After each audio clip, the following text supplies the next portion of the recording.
그리고 또 하나 좀 중요한 게 저희 프로그램에서 최초로 공개를 하는 건데요. 사실 이제 의원님께서 처음에 말씀해주신 대로 오세훈, 홍준표 이 두 사람에 대해서는 그 껍질을 벗기겠다, 예, 용서하지 않으리 이제 이런 입장이 상당히 강력한데 관련해서 남상권 변호사가 홍준표 시장의 2014년 경남도지사 출마 당시에 20억 이상의 그 선거 비용을 썼다. 그리고 당시에 차용증과 녹음 내용도 가지고 있다. 이제 이 얘기를 지난주 MBC 라디오 인터뷰에서 밝힌 바 있는데요. 그 이후에 홍준표 시장이 황금폰에 내 목소리를 있으면 다 깔아. 이렇게 이제 비판을 하고 다 고소하겠다 그랬어요. 실제로 차용증을 갖고 있고 그 내용이 어떤 것인지 남상권 변호사가 설명하고 있습니다. 그 얘기 단독 공개하는 겁니다. 여기 들어보겠습니다. 홍준표 시장의 경우에 2014년 경남도지사 선거 때 선거 비용 관련해서 20억 그 차용증과 관련된 의혹이 있다. 2014년 맞죠? 네네. 2014년 도지사 법정 선거 비용이 아마 20억 이하일 거예요. 상한선이. 상한선 이하로 제가 알고 있는데 14억 얼마로 알고 있습니다. 그런데 그거보다 더 많이 썼다는 거잖아요. 20억 이상이면. 20억이라도 마찬가지고요. 근데 실제로 그 차용증을 갖고 계시다는 건가요? 한 장은 있습니다. 네. 그 20억 중에 한 장이겠죠. 그러니까 20억을 한 사람으로부터 빌린 건 아닌 것으로 제가 보이고요. 근데 많은 사람으로부터 빌려가지고 이제 사용하고 그걸 반환을 했다면 큰 문제가 없습니다. 근데 저는 그 부분을 지적한 게 아니고 법정 선거 비용 보다도 더 많이 사용했다는 게 이제 문제인 거죠. 그러니까 선거법상 선거 비용은 법정 비용을 넘어서면 안 되는데 당시 홍준표 후보가 사용한 금액은 법정 선거 비용보다 훌쩍 넘어선 금액을 썼다. 그런 취지로 제가 이야기를 했고 전체 얼마를 쓴? 그러니까 20억 이상이다라는 취지로 이야기를 해요. 그 녹음도 가지고 있습니다. 그리고 차용증도 제가 가지고 있습니다. 제보자. 제보자가 차용증을 보내주더라고요. 다 가지고 있어요. 감옥에 가야 될 사람이 결론적으로 누군지, 누가 될 것인지 이제 지켜보면 되겠죠. 그 감옥은 제일 먼저 갈 사람이 홍준표 시장이 될 거다라고 얘기를 하는 대목이 있는데 좀 이따 좀 들어보고요. 실제로 2014년 그 선거 당시에 지방선거 당시에 평균 상한액이 있으니 광역단체장의 경우에는 14억 6천만 원인 거예요. 그러니까 이 비용보다 훨씬 초과되는 금액을 선거 비용으로 썼다. 물론 이제 이미 그 공소시효가 도과했기 때문에 이 부분에 대해서는 죄를 묻기는 어려우나 정치적으로는 책임을 져야 되는 거 아니냐라는 얘기를 합니다. 그 차용증을 저희들한테 처음 공개를 했는데요. 개인 정보가 너무 많아서 실제로 그 홍준표 시장의 운전면허증을 제가 처음 봤습니다. 그래요? 네, 홍준표 시장의 운전면허증이 저 차용증 뒤에 딸림으로 붙어 있어요. 그러니까 저희 뭐 개인정보가 많아서 다 지워버리긴 했지만 보면은 금 1억 2천만 원에 대해서 최땡땡 씨에게 이제 돈을 빌리고 언제까지 갚도록 한다라는 내용이 이제 포함이 되어 있는 건데 증거는 상당히 있다. 녹음 파일도 가지고 있다라고 얘기를 합니다. 이거 선거 비용 지금은 이제 물을 수가 없게 되는 거죠. 2014년 선거라서. 그렇죠. 이제 시효는 좀 지났다고 본다 하더라도 그 말씀하신 것처럼 정치적으로 굉장히 이제 약간 부도덕성 또는 이런 측면이 또 발견이 됐고 더군다나 홍준표 시장님 같은 경우는 법조인 출신이잖아요. 검사 출신이고 법을 어겼다는 것에 대해서는 공격의 대상이 될 거예요. 다만 저는 그 변호사님 말씀이시니까 보니까 되게 신뢰가 가고 또 이런 직접적인 근거를 보니까 야 정치 자금에도 이런 일이 있었구나 생각이 들어서 야 얼마나 이 끝이 어딜까 명태균의 끝이 명태균 어딜까 게이트의 끝이 어딜까 이게 참 상상 끝이 가늠이 안 되네요. 그렇습니다. 그 왜 정치 자금 얘기 나올 때마다 공정 가격인가 봐요 20억이. 그렇죠. 추경 네, 원내대표 거기도 20억. 20억 받았죠. 또 그 외에 어떤 그 또 한 분 왜 그 군수인데도 20억 얘기가 나왔었고 여기도 20억. 20억. 예. 예. 이건 국민의힘에서 어떤 공천 과정의 기본 공정가다. 이 정도는 써야 예. 되나보다 이런 좀 생각이 들 정도로 예. 이렇게 좀 반복해 나오고 있고 예. 그 남성훈 변호사 제가 만났을 때도 이야기가 법률적으로 직접은 어려워도 정치적 타격은 명확하게 줄 수 있는 증거를 상당히 가지고 있다 이렇게 예. 이야기를 하더라고요. 그렇군요. 그런데 이게 바로 이 내용인 것 같고 사실 뭐 굉장히 문제가 있죠. 이건 그 본격적으로 아마 이 명태균 게이트가 더 밝혀지고 증거가 나오고 또 경우에 따라서는 이제 선거 전에 들어갈 경우는 홍준표 현 지사에게는 상당한 타격이 될 수밖에 없는 그런 중요한 내용이다 이렇게 봅니다. 네. 명태균 게이트 진상조사단 단원이라고 해야 됩니까? 두 국회의원님들하고 저희가 인터뷰를 하다 보니까 벌써 10시 5분이 지났는데 시간 괜찮으시면 조금만 한 곡지만 더 들어보고 저희가 다음 시간을 약속해야 될 것 같은데요. 이런 얘기를 해요. 이제 앞서도 이제 누가 감옥 갈 거냐 홍준표다 이 얘기를 굉장히 강조를 하면서 그 얘기를 합니다.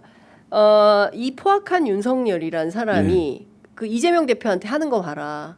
그 정적에 대해서는 살려두지 않는 캐릭터인데 어떻게 대선 과정에서 최대 정적이었던 홍준표를 대구시장에 공천을 줬을까? 2년도 없는데 그 과정에 명태균은 아무 일도 안 하고 있었을까? 그래서 명태균이 두 사람에 대해서 배은망덕 은혜를 원수로 갚는 자들이다라고 얘기를 했겠냐. 그 얘기를 합니다. 그 포인트 한번 들어보시겠습니다. 그러면 남 변호사님 보시기에는 이 사건이 그 전부 세간에 다 알려지면 그 감옥에 정작 가야 할 사람은 홍준표 시장이다 이렇게 보시는 겁니까? 명 사장의 주장은 그렇습니다. 감옥 갈 사람은 홍준표다. 감옥 갈 사람은 홍준표다. 제일 먼저 감옥 갈 사람은 홍준표다. 이렇게 하고 저희들이 지금 홍준표 씨가 지금 계속 입장을 밝혔잖아요. 사실과 다른 사실이 아닌 이야기를 하고 있어요. 차곡차곡 거의 사실이 쌓이고 있습니다. 대선 경선 후보자로 홍준표 씨가 나왔었잖아요. 그렇죠. 결국은 박빙 상태로 격돌을 했었고. 그렇습니다. 그런데 윤석열 씨가 홍준표 씨를 물리치고 대선 경선 후보로 확정이 되지 않습니까? 그렇습니다. 명태균 씨가 얼마 전에 오세훈 서울시장, 홍준표 대구시장 누구 때문에 누구 덕택에 당선된지도 모르는 검수만도 못한 자들이다. 막 이렇게 입장문을 냈지 않습니까? 맞습니다.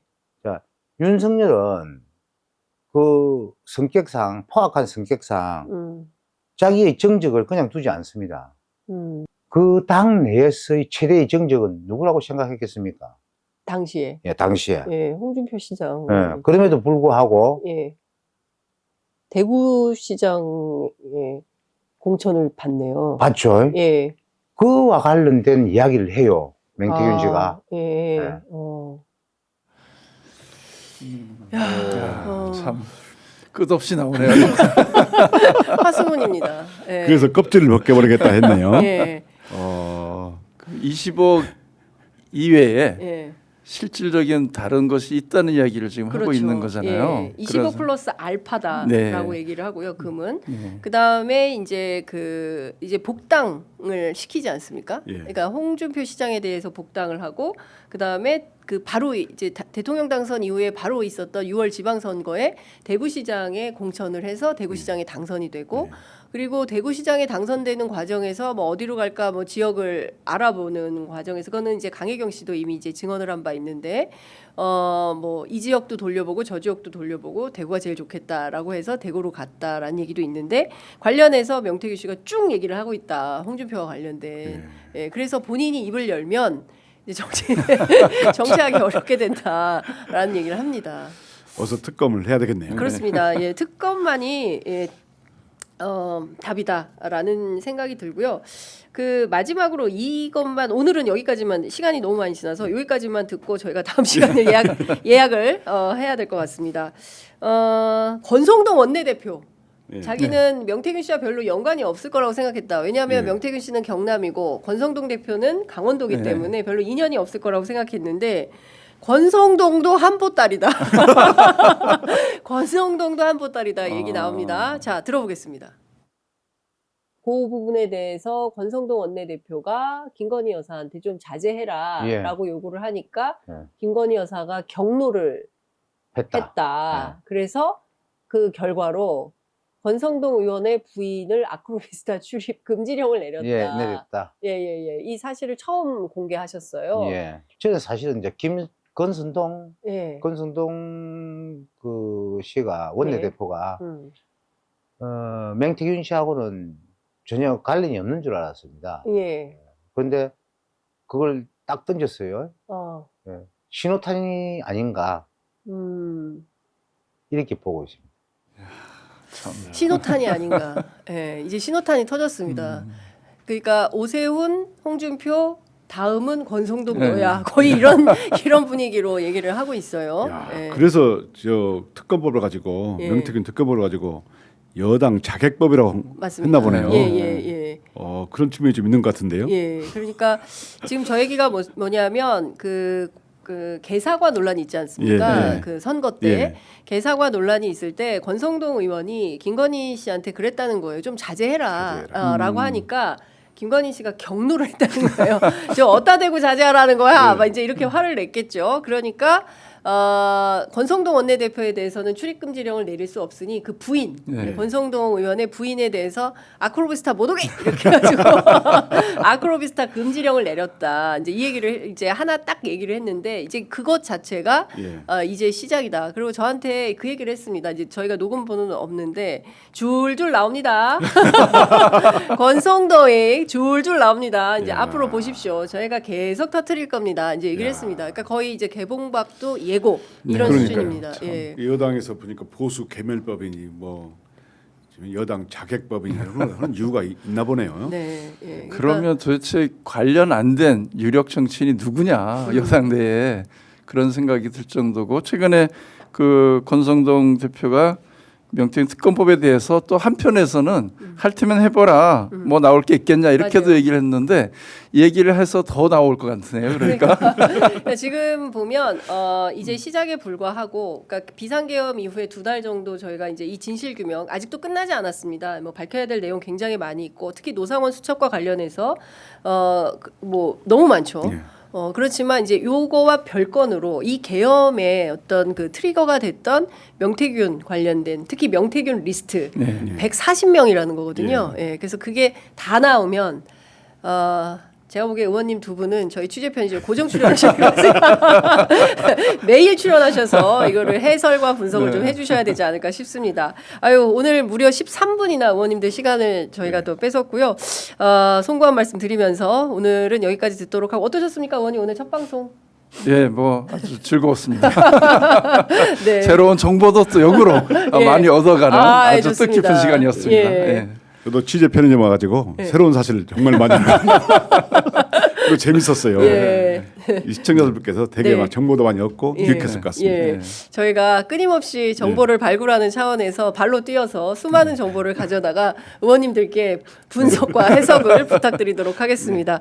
네, 두 분 너무 감사합니다. 고맙습니다. 감사합니다. 고맙습니다.